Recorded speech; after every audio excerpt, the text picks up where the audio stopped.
ദൈവത്തിൽ ഞാൻ വിശ്വസിക്കുന്നു. അവിടുത്തെ ഏകപുത്രനും ഞങ്ങളുടെ കർത്താവുമായ ഈശോ മിശിഹായിലും ഞാൻ വിശ്വസിക്കുന്നു.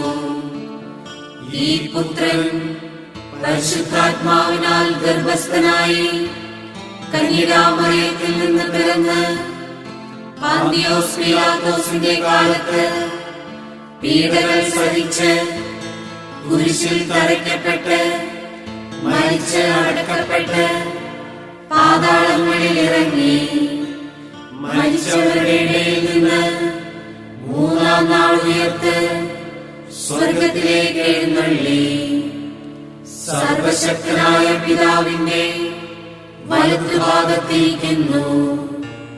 അവിടെ നിന്ന് ജീവിക്കുന്നവരെയും മരിച്ചവരെയും വിധിക്കുവാൻ